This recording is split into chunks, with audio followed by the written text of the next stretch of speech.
You are getting treated to zombie Elizabeth today. Like, can barely keep my eyes open. I'm exhausted. I can attest.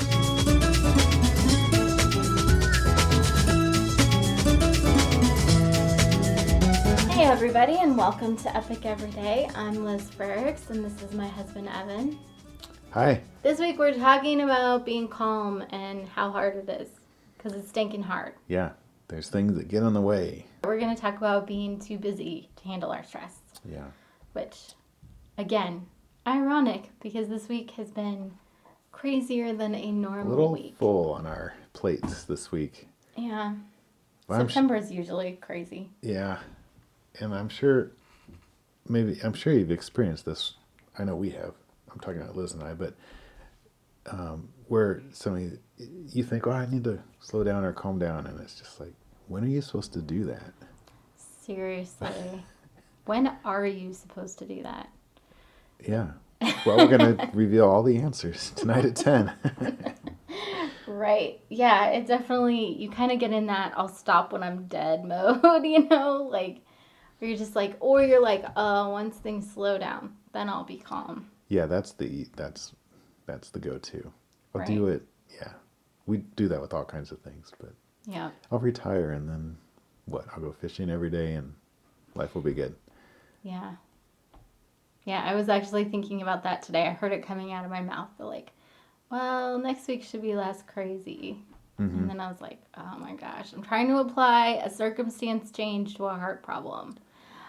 Good job. Way to go. Yeah. I know for when I experience this not enough time thing, I think this applies, but I usually,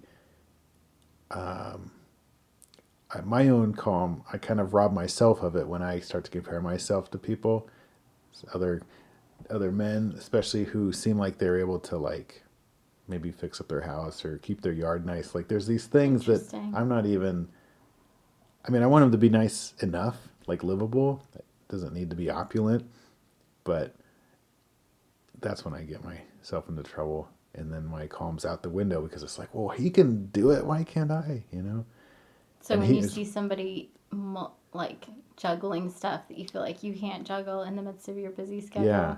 And, so along with that, I don't know what's going on in their heart. I just see the like, whatever my limited interaction with them is. And, they seem like they're fine. And I know that they just painted their house or something. And I'm like, oh, I need to do that. And how come he did it? And I don't even know when I would do it, or whatever. Yeah, it's like that Instagram life. Like, yeah, I guess. I find so, or, yeah, I'm trying to apply more to a calm thing specifically. Could be, well, there's some people where, like our Tai Chi instructor, he seems pretty calm, but he doesn't have children at home either. So it's like, oh, he has his stress. Oh, I know when he you does. Talk to him, I know. Yeah, I mean, he still has to practice. Absolutely. So maybe that's the part of the thing is I compare myself to people, but I don't know. Yeah, I know. But 5% of the story of anybody that I'm comparing myself to, and yet I'm letting it take my calm away by saying they can do it, whatever it is. Why can't I? Right. And that's a dangerous place to be in. Right. Well, and when I think of being too busy to be calm, like not having time to be calm, it's just when there's too much stuff on my plate, when I don't even have time to do my self-care things, because for me that's a big deal. If I don't have time to do my self-care stuff, it's not good. Well, because that stuff builds calm. Yeah. Right. Yeah. So what were you saying? That's your indicator, or that's... Yeah, that's kind of my definition of when I'm too busy to be calm. It's like, oh, right. It's when I don't have time to do my quiet time, or when I haven't gotten to run, or... Yeah, so that's your indicator.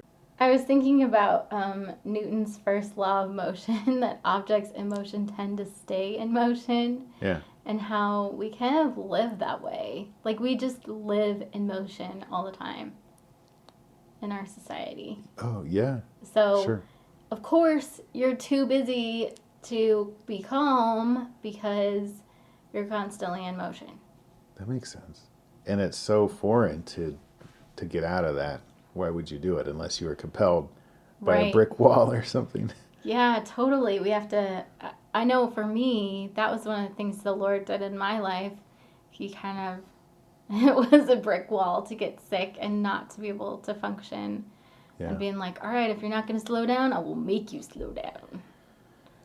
Yeah, and that's pretty effective and mind-numbingly frustrating. Yes. But, I mean, we can choose to slow down. Like, that's the great I thing. think so. And even if it's not changing your schedule necessarily, I was thinking about that today. I was actually in a store and I had to talk to this lady and she wasn't available right away. So I was sitting in this waiting area. I found myself pulling out my phone and starting to do stuff. And then I was like, wait a minute, this week I am like, you are getting treated to zombie Elizabeth today. Like, I can barely keep my eyes open. I'm exhausted. I can attest to that. Yes. But here I was, I had a few minutes where I was forced to sit and wait, and instead of like staring at the wall, I am, or, letting my mind wander, daydreaming, no room for any of those things. Grab my phone, go be like, what can I get done right now while I'm waiting? And Yeah. so, and I think we're so used to being told that efficiency and productivity mean cramming something into every single second. When the truth is that in order to be productive, you need to have those times where your mind wanders. That's how we get ideas. It's daydreaming and having that margin to just chill and stare at a wall. So I actually put my phone away and just stared at the wall. Yeah, and I know you pretty well. You hardly ever do that. But it is, it seems counterproductive, but yeah. Yes, it does feel very counterproductive to just be like, I'm going to do nothing for however long. Yeah, but it does, we've talked about before the like shifting out of the fight or flight brain where you're just like, here's the 100 things I'm going to do and I'm going to go do it, down to whatever the creative brain. Yeah, and I remember how mind-blowing that was. I think it was in a parenting book that we'd read, something about creativity is directly related to being a problem solver. And if you don't help your kids learn how to be creative, they're not going to be able to solve problems. And that makes a lot of sense when you say it, but I'd never thought about those two being kind of, critical thinking and creativity. Right. So that's an incentive to slow down. And that's a great opportunity to do it for 5 minutes while you're waiting for the sales associate or whatever. Right. And that's something we can all do. Like, that is not a major change to just put your phone away when you're standing in line. Yeah. To not try to cram every second. I mean, I am such a multitasker. Like, I like to always be doing at least 2 things at a time. Which you can totally, you can attest to this fact, I mean, if I'm watching a movie, I should be folding laundry or, something. Yeah. I can't just, we recently made a rule in our family that when we're watching movies with our kids during family movie time, we don't use our phones. And it's tough. It's tough. Especially when the movie's boring. Right. It's really hard to just sit there and watch a movie. Yeah. Because I'm so used to doing at least 2 other things. It's like, okay, I need to. And I think part of that too is our society is so, like, we're constantly on overstimulation, Yeah. So. Yeah. I think, so I'm trying to think of what that tension is. The drive to do all that multitasking and why it doesn't, well, that might be more into tomorrow's topic. Well, I think it's a seductive lie, honestly, Yeah. because there's this lie that if you're more productive, that it equates efficiency and productivity, and then, which efficiency is getting as many things done as quickly as possible, whereas productivity is getting the important things done. Yeah.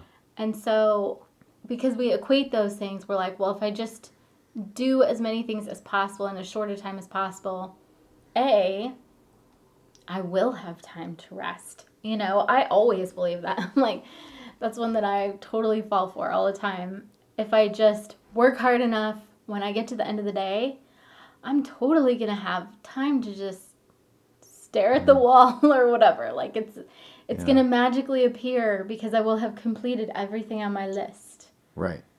So. And that's the list it's not really prioritized. It's just this fantasy list of everything that should get done today, quote unquote. Exactly.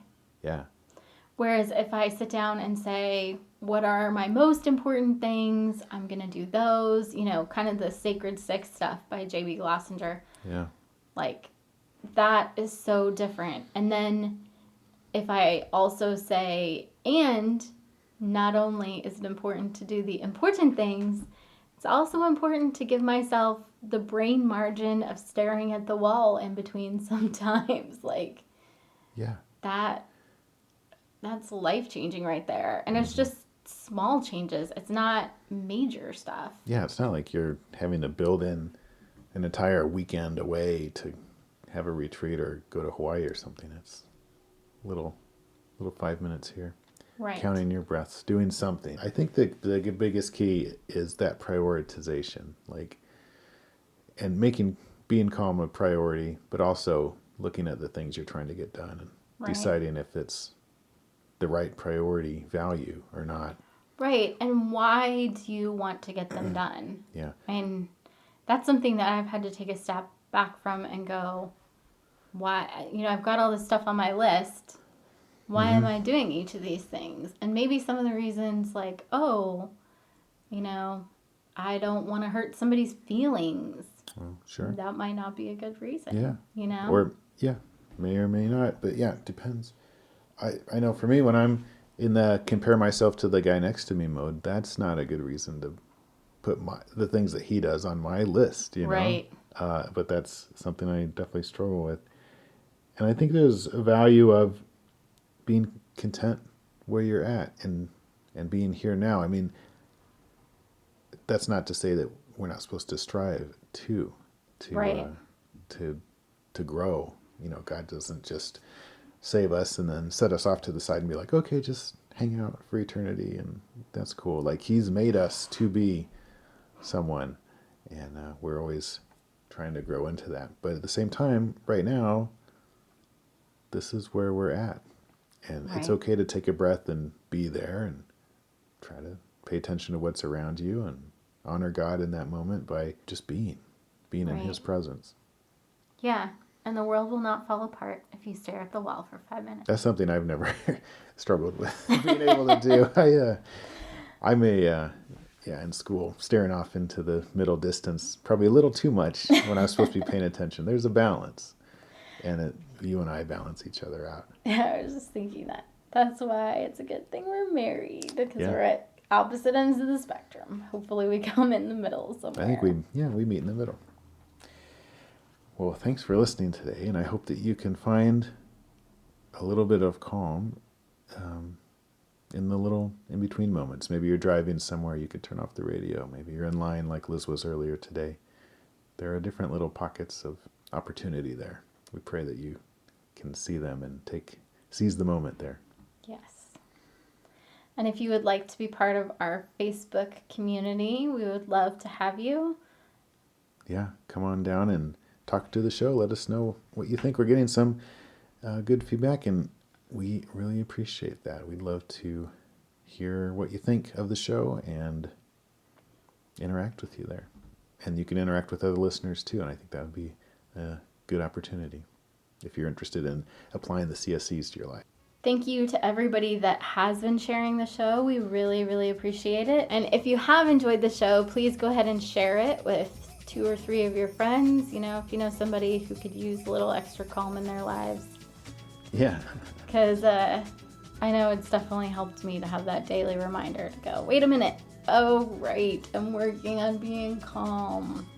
That's true. And that's one of the CSCs, that connection. I mean, we need each other. We need reminders from our friends. Exactly. We can't just do it all ourselves. So we hope you guys come back tomorrow. We are going to actually talk about the benefits of calm. Since we've been talking about all these issues with being calm, we'll get a chance to talk about, well, why should we even care about whether we're calm or not? Yep. So come on back. All right. We love you guys. Have an awesome Wednesday, and we are praying for you. See you later. Bye.